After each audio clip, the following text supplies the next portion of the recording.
Hello and welcome to episode 49 of the Youth Intake Challenge. We're rapidly approaching the end of the season and we've got the Youth Intake. So let's get into it, let's see what we've got, let's see how we're getting on and see if we're going to end the season strong.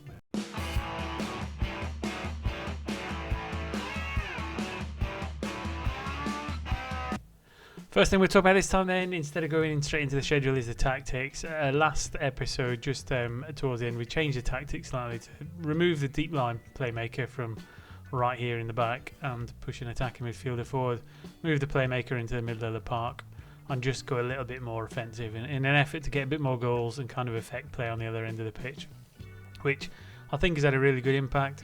What it's meant is Spencer's been able to play a bit further forward so he can be a bit more effective. It's allowed us to kind of rotate the midfielders a little bit more than we have done because we don't have so many deep lying defensive mids, and overall I think it's been a positive change in just getting some more positive results. So that's who played the last couple of games in there. We won't go through that too much. What we'll do is we'll go into the schedule and see how that played out. So when you last left us, we were at Sheffield United. We'd drawn 2-2. What we did was followed up with a 2-0 win at Huddersfield. Amal Taylor, Tony Dunn getting the goals. We then beat QPR 3-1. Spence, Ozer and Mandanda. So Spence getting that a bit more further forward and getting a few more goals. A 1-1 draw with Norwich as well. So we actually ended the December quite strong, losing in the FA Cup to Fulham 2-0. But again, we'd picked up 7 points from 9 in the league, really, which put us a little bit higher than maybe we should have been. Rolled into January, that form kind of continued a little bit, beating Swansea, beating Preston. Again, defensive performance, really good on top of Dean Spence getting a penalty, Coleman and Dunn getting some goals. Leicester, unsurprisingly, beat us 3-0. They're challenging right at the top and they've got some really good players. But for the rest of the month, we've got a draw with Charlton and a win at Blackburn. So January was a really good month for us. And it was showing that the formation was probably really taking a really positive effect.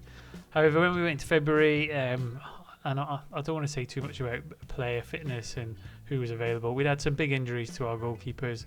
We've had to recall some players from loan. But it was quite disappointing, really. We picked up 3 draws and a win, which isn't the end of the world. It's 6 points for the month. But out of a possible 18, that's quite a poor return from the momentum we had. However, a win against Peterborough at home was good. Taylor with 2 goals, Mandanda. And then into March, again, we've not got a win yet, but we've had a couple respectable draws against Birmingham and Bolton and a narrow 2-1 defeat at Stoke. But what that's done for us in the league is pushed us just a little bit higher than I think we were last season. We've got 7 games to go. We're not going to make it into the playoffs. But I think we've built on last season. We're slightly better off than we were in terms of a point total and positionally. And I think you've got to take that as a step forward. Looking at the squad then, we were 34 at the start of the season. We've thinned that down slightly. Sent a couple more players out on loan, brought a couple back. Points to note really then is that Felix Ibrahim's come back off loan. We've called him back. He's now gone past Fredericks in terms of current ability. So we'll definitely have a look at him. More predominant sweeper keeper, which we try and put him in that position when he's on the pitch. Young Ghanaian, he's got an under 20 cap. He's not quite been capped internationally yet. Resilient performer. Reflex is not quite as high. I mean, that's one of the main stats I like to look at for a goalkeeper. But again, I think he's gonna take over long-term stewardship of the number 1 spot. So looking at his development and progress, he's had such a good season out on loan. He's managed to surpass Fredericks, which is no mean feat. But in terms of his development, he's had major across the board. And he's had a significant mental shift, physical shift, and I mean his skills as well. So he's going to be huge for us, I think, moving forward. We were looking for a goalkeeper to take over from Fredericks, who's obviously getting on a bit now. He's had his testimonial. He's been with us for a huge number of years. I think now we've got to look at Felix Ibrahim kind of taking that step at 20 years old and moving into the first team slot. So fantastic. You can see he's got a little bit of an injury there. He picked one at the same time as Fredericks, which was just unfortunate. It meant Calder had to play some games. But I think moving forward, Ibrahim being out on development, coming back stronger, has been a huge lift for us. And he's not the only one that's kind of been in that position. John O'Carr's been recalled from loan as well. Again, he had a really good loan period. He's developed well and come back stronger. He's understudy to Mandanda in that defensive midfield role. He can try killer balls. He looks for passes rather than attempting to score. Can knock it past opponents and tries long passes. So promising midfielder, fairly professional. Again, in terms of his progress and development, Another little upward curve this season, and again long term stats wise major, which shows that he's probably got a really high potential threshold as well. So again, John O'Carr playing that ball winner midfield role, that's two really positive feedback loops from the loan players that have gone out there. Murat Bektas as well, he's come back in, he's only played a couple games, but again he's another one who I think's got a lot of potential moving forward. And that's it in terms of the ones we call back and learn. Apart from Matt Mulligan, he's still a little bit unhappy, but we've had to call in a couple centre halves just to make sure we're a bit stronger at the back, because we were fading away with some of the players in there through a couple of injuries. He's only 18, he wants to play more than he currently is. Again, fairly professional. He's not developed quite as much as some of the other ones, but he's only 18, he's got some room to grow, so he's another one that needs to get some game time towards the end of the season as we build into next season. Looking at the vision, again, we're doing all right. Contractually, we're fine. Expand the stadium is in progress. I think I think it's just finished, unless they're going to expand it again. We've avoided relegation. We did all right in both cups. We still don't have the best championship youth system. However, when you look at the facilities, we've now got a great training facility, good youth facility.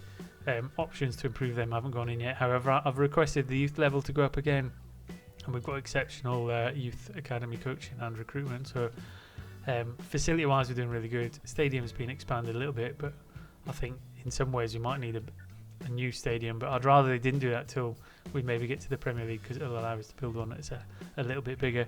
So finances drifting into the red now. I think it's not great. I'm not sure if we have anyone particularly interested in being sold that we want to let go. In fact, not even anyone wanted at the minute anyway, so it's going to be hard to recoup some of that. Staff wise, again, we're much better positioned than we were before. One of the best set of coaching staff, certainly from defensive, and recruitment teams all right, but we're not too fussed about that. We could do with a bit more medical staff, especially in recent weeks where the med centre has been a little bit busier. I think if we've got our season summary, we've picked up some fairly big injuries. Taylor, Pierre, Lynch, Soggy, Clifford, Spence, de Havilland. I think Havilland and Clifford were out at similar times, which is why Matt Mulligan got called back. But that's kind of where we were. Dynamics wise, all right. We just Carl wanted to go out on loan to get a permanent move. However, we're going to give him a bit more game time. Mulligan the same, give him a bit more game time, and that should sort that sort of stuff out. So that's the kind of the where we are now. Squad planner wise, I think we're all right some positions. We talked previously, I'll say again, we need left back. What more can I say on that? We've got Brathwaite, and Nyango's more of a right back than a left back, although we can shoehorn him in there. But I think we're doing all right in most positions. What I'd really like to see is left back above all else. But the intake is in. We'll get to that now. There is a left back in there. We've not looked at him in any depth yet, but he's not one of the top players. So in terms of the intake, that's what we've got. And I know what you're thinking. It's nowhere near as good as in recent seasons. I'm not quite sure if we just had a duff one this time round. So we've only really got 4 that we're really interested in. The rest of them are nowhere near getting near our first team. So as much as there's probably some good positionals in there, we would have had a Samarinese, or I guess that's San Marino or somewhere, centre half. That would have been quite interesting to get someone in there. Cameroonian, an Ivorian, but we're not even going to look at them. What we're going to do is we're going to look at the ones we're interested in. And this time I'm going to go in reverse order, because I want to look at the left back last, because that's the one I wanted the most. So start with the elite talents this time. We've got Dave White, a Scottish poacher. 2-star current ability, up to 5-star. Pace 9, unambitious. Moves ball to right foot before dribbling attempt, so he's going to be very right foot dominant. Dribbling, finishing's all right. First touch, not great. Mental abilities look pretty good. I'm just not sure. We don't currently play a poacher, but maybe we'll switch to 2 up top at some point and drop to a 4-4-2. Might be something interesting to do. Certainly is one of the backup formations we can go with, but if we just look at him, how he would fit in as an advanced forward, he could do with a little bit more pace. However, that's going to come. He's only 15. his work rate and technique can do a little bit of work. And apart from that, I think he looks all right, and I think he's got potential. We were going to sign him up, probably loan him out for a little bit after he's been hit the 18 years old. Next in, we've got an advanced forward this time, Richard Ward, Northern Irish. Let's have a look at him. Not as good at dribbling, at finishing. Same kind of pace, fairly determined, lower work rate, better technique and better off the ball. Good determination, but a bit of a mixed bag between them, really. I'm not sure which one I like better. I think I like White better, but I'd like him to be an advanced forward just because it fits a little bit better. But again, 2 strikers to add to the pool we've got up top. We've not really had anyone challenging Dunk yet. However, players coming back from loan might push him a little bit as we move into next season. Francis Malenga, inverted winger on the right hand side, Belgian. I think it's the first Belgian we've had. So again, low stamina, low strength, which could change. Only 15. Pace is all right. Good dribbling, passing technique. No traits to speak of. Balanced personality. I'm not sure about the inverted side. I'm much more favourable of a winger, but he's right-footed, so not even really an inside forward. So again, I don't think this is a spectacular intake, but let's look left back then. So we've got a wing back, plays in the position we want. I'm more happy with a full back, but Tom Taylor, I mean, he's got a good work rate. However, he's slack, gets forward when possible, which is good from a wing back perspective, but I think all the stats, as a set of starting stats, I think he looks quite low. Obviously that can change as he develops through, but I'm not sure he's going to really make it. We'll sign up them 4 though. They'll fit into the squad. I'll play the final 6 games and I'll revisit you for the end of season review, and we'll see how we're going to set for next season. So stick around. Welcome back. So we've approached the end of the season. It's the end of season review. The final 7 games, a bit of a mixed bag. We lost the first 4. It was looking like a terrible end to the season. But we won the final 3 games of the season. We finished on 60 points. And I think we can largely look at it as a success for many reasons, which we'll go through as we go through the end of season review. So in terms of the transfers out, the players we let go, basically the ones that weren't going to get to us. We made the decision to let Isaka go. He was quite a good goalkeeper, but we have quite a lot of really good goalkeepers in the squad, so again we just had to let him go. C+. Matthew Neal, he was a left back and we struggled for left backs, but I don't think he was ever going to make the grade. As with Eric O'Kane, again a C+ and a C. Hugh Bogan, another one, and Elijah Chase. So all of them not quite ever going to make it first team. Letting them all go, and again largely successful transfers out. Players that we let go out on loan, some of the really big successes. I mean, Felix Ibrahim, despite being a C-, he's come back into the first team squad and now established himself as a first choice goalkeeper. Dimitriadis needed to let go. Healy, John O'Carr went away. He's come back. He's slotted into the first team now as well, so that's promising. Steve Byrne, he just got relegated with the club he went out on loan to, Rotherham, which is a bit unfortunate, but again, some successful stories out there. Again, nothing really to write home about. B- is probably the best loan deal we got, probably because we commanded some sort of fee for him, but again, I'm not always the best at getting the most out of the loan deals, but there you go. For me, it's just about making sure they get some playing time. In terms of the Championship, A+, top half finish, 12th, 60 points. That win on the last day of the season just got us to edge into the top half. Still a good 20 points off getting into the playoffs, but again, I think if we aim for 70 in the next season, again, we're making forward progress, and we're certainly far better off than we were last season, and nowhere near the relegation zone. Again, fairly consistent through the season, still too many draws. End of the season was really positive. Standout player was Ozar at the end. He was tremendous for the last few games. He should hopefully get brought up in the player awards, but we'll see. FA Cup, again, Fulham knocked us out in the first round, 2-0. Not really much we can say about that. A bigger, better team than us at the time. I can't really say much more about that. Again, Carabao Cup, we got a good draw against Swindon, beat them 3-2. Crystal Palace beat us 1-0. It's a few times they beat us now, rapidly becoming our bogey team, and hopefully next time we play them we'll be able to give a better account of ourselves and maybe take it to penalties perhaps. Moments to remember: 3-1 win over Blackburn. Match to remember, 2-0 win away at Burnley. Really good result that. And goal of the season was scored in a 3-3 draw with Bristol City. Silverio scoring. He didn't score too many this season, so it must have been a good one to get some recognition. In terms of reputation, not really changed. Revenue, nothing really massive to write home about. Corporate and hospitality's gone up. Broadcast gone down. Sponsorships up, which is good, positive. Prize money significantly down. Not quite sure why. Match day and commercial up. Again, we need to keep expanding the stadium to get that going. Shirt sales, Mandander, Peterson, Taylor, Spence and Fredericks. Again, I'm really surprised Dunk's not in there. How we lined up then, probably about right. Clifford taking the place of Christopher Friday. Fairly settled team. Oza phasing himself in at the left wing. I think there's another few players just on the cusp of edging people out now. Fredericks will be gone for Ibrahim, I think. There's a good couple centre halves, De Havilland and coming through at centre half.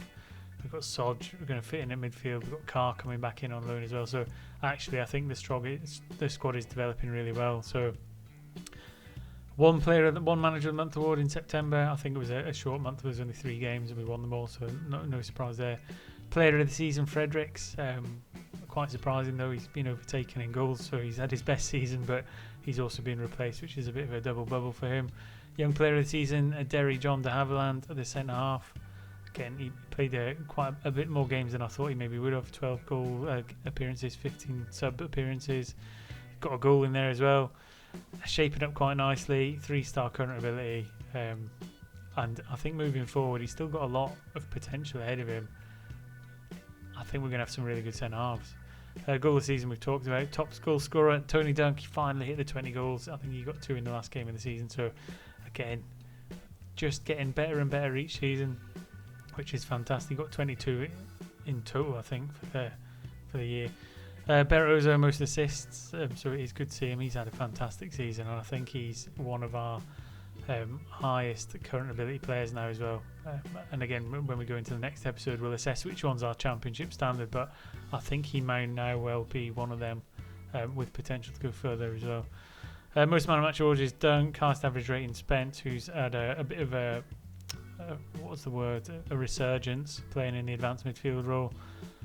Most goals in a season, Dunk. Most of this league appearances is Spence. He's overtook Atienza. And most league goals by a player, Tony Dunk with 107, so he's gone past the 100 goals, which is fantastic.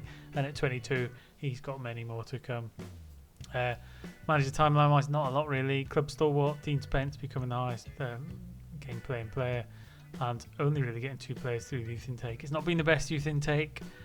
Only 4 coming through, and only 2 of them elite. I'm not really in the positions we wanted. However, I think the squad's developed well enough this season on its own. We've got some big things moving forward. In terms, before we go, the facilities and the club vision, we did get the board come through, and they are going to put our youth level up. So we're going to go from 3 to 2, which will be the second highest youth level you can get. So again, absolutely fantastic. I had asked for that earlier on, they wouldn't do it. Now they've agreed to do it as we move into the next season. So all we need now is for them to expand the stadium a little bit further, which would be nice. I don't think it's going to happen in the short term, but yeah, things looking good. So that's it in terms of the end of the season, the end of season review. What we'll do is I'll end it there, and in the next episode we'll go through the summer transfer window. We'll redo the squad planner, and I think we're going to have a potential maybe making the playoffs next season, because it's been a bit of a standout season for a number of players, and we'll look at the next episode. But I'm talking Ibrahim, I'm talking Oza's had a standout one, De Havilland, John O'Carr's developed, Roldan's managed to get a few appearances, Mulligan looks like he's first team ready. The ones that aren't there as well, Onyango's had a lot of games, Paul Sodge looks like a fine player, and Maruk Bektas as well. So it's taken them a number of years to develop, going out on loan, coming back and being ready, but I think when you look at the squad now, it's shaping up pretty nicely, and we've got some potential in there as well. So once again, thanks for watching. Hopefully you've enjoyed it. A good solid build on last season, and lots of promise to come, so look forward to the next episode, and I'll see you soon. Take care.